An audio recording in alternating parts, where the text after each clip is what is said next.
Hello, আমার খারোর গ্রামে বাড়ি। আমার নাম বিজলি ভৌমিক। আমাকে একটা ছোট বাড়ি দিয়েছিল সরকার থেকে। আমি একটা জমির মধ্যে ঘর করেছিলাম কুঁড়ে চিকচিকি দিয়ে। সেই জমির মধ্যে থাকার ফলে রোদেতে আমার সেনস্ট্রোক হয়ে যায়। এই সেনস্ট্রোকটা আপনারা এই অসুখটা দেখবেন, দয়া করে ফেক মনে করবেন না। যদি আপনার ডাক্তারদের কাছে কিংবা সিনেমাটিস্টদের কাছে সবার কাছে অনুরোধ করছি, এই ভিডিওটা আপনারা দয়া করে দেখবেন। আমার যে সেন্স রোগ মানে স্ট্রোকটা হয়েছে, ব্রেন থেকে আমার গলার ভেতর অবধি, আমার গলার ভেতরে কোনো ছেপ যাচ্ছে না। আমি কোনো খাবার খাই না। দেখুন, আমি এই ললের সাহায্যে খাই। আমি এই ললের সাহায্যে আমার খাদ্য পরিবেশন করি। আমি আমার খাদ্য তৃপ্ত করি। আর একটা কথা বলছি, আপনারা শুনুন। আপনারা ফেক মনে করে এটাকে ছেড়ে দেবেন না। আপনারা যত্ন সহকারে দেখবেন। আপনারা যদি কোনো ডাক্তারের পরামর্শ জেনে থাকেন যে আমার মুখটা অন্তত খুলে দেয়, আমার মুখটা যেন খুলে দেয়, আমি খেতে পারি। আমার আপনাদের কাছে অনেক অনেক অনেক ছোট্ট নিবেদন থাকবে। আপনাদের ভালোবাসা আমার কাছে অনেক থাকবে। আপনারা এক কাজ করুন, আমার এই মুখ খোলার জন্য আপনারা কিছু সাহায্য করুন। আপনারা অন্য কিছু না, আপনারা ডাক্তারের পরামর্শ দিন, সাহায্য করুন। আপনাদের কাছে অনুরোধ করছি। আমি প্রচণ্ড গরিব। আমাকে তো বাড়িটা দেওয়াই এখনো হয়নি, বলছে 6 মাস পরে বাড়ি দেবে। আমি এই চিকের তলায় থেকে থেকে বাড়ি বাড়ি করে আমার এই রোগটি হয়েছে। দেখুন, সব বৌমাদেরকে বলছি, সব বৌমা শাশুড়িদেরকে ভালোবাসুন, মেয়ের মতন ডাকুন, মেয়ের মতো শাশুড়িরাও ভালোবাসুন। ভালোবেসে আপনারা আপনারা আমাকে সাহায্য করুন, যেন এই ফেসবুকটা দেখবেন, দেখে ফেক মনে করবেন না। আপনাদের কাছে প্রচুর অনুরোধ। আমি এই খালোর গ্রাম নিবাসী, আমি বাসুন্দার। আমি ছোট্ট একটা বাড়ির ক্ষুদ্র মেয়ে। আমার স্বামী এরকম ফুচকা কারবার করে খায়, ছেলেরাও খায়। আমার অন্য কিছু কষ্ট না, আমার পেটের মধ্যে লল আছে। আমার প্রচুর কষ্ট হচ্ছে ভাই।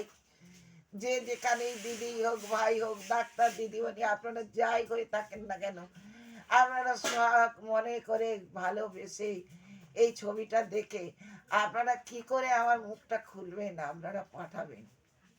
আমার প্রচণ্ড কষ্ট। আপনারা, আপনাদের কাছে দয়া ভিক্ষা চাইছি। আমার এই ছোট্ট প্রার্থনা আর আপনাদের কাছে রইল। আপনাদের এই নিবেদন আমি মাথায় রাখলুম।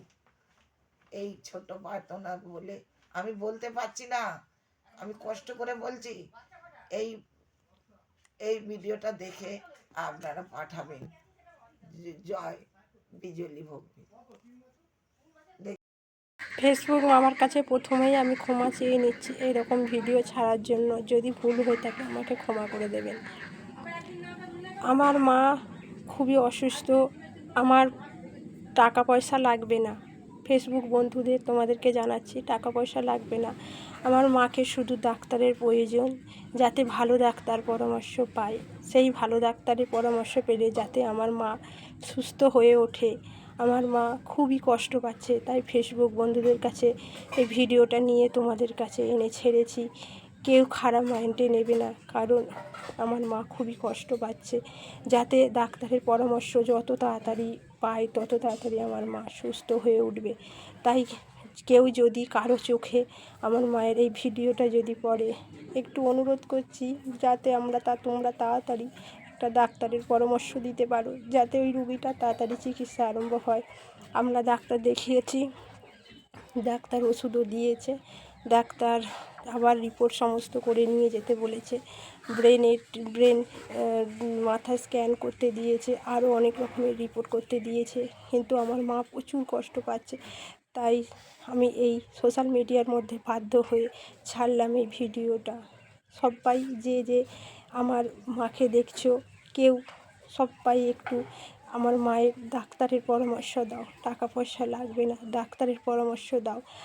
আর আমি এখানে ঠিকানাটা দিয়ে দিচ্ছি, কোথায় আসলে তোমরা যোগাযোগ করতে পারবে, আমার মায়ের সঙ্গে এসে দেখা করতে পারবে। আমি ঠিকানাটা দিয়ে দেবো, তাতে ফোন নাম্বার দিয়ে দেবো। তোমরা আসো, সরাসরি এসে দেখে যাও যে আমার মা মিথ্যে অভিনয় করছে না সত্যিই মানুষটা প্রচুর কষ্ট পাচ্ছে। তাই তোমাদের কাছে অনুরোধ করছি, সবার মাঝে এই ভিডিওটা তোমরা একটু ছড়িয়ে দাও, যাতে এই ভিডিওটা দেখে সবার কাছে পৌঁছাক, যত তাড়াতাড়ি আমার মায়ের এই চিকিৎসাটা চালু হয়। আর যদি তোমরা কেউ মনে করো না যে এই ভিডিওটা ফ্যাক ভিডিও বানিয়েছে, এটা ফ্যাক ভিডিও না, এটা সত্যিই ভিডিও। তোমাদের যদি কারো মনে এটা সন্দেহ থাকে, তোমরা সরাসরি এসে আমার মায়ের সঙ্গে যোগাযোগ করো।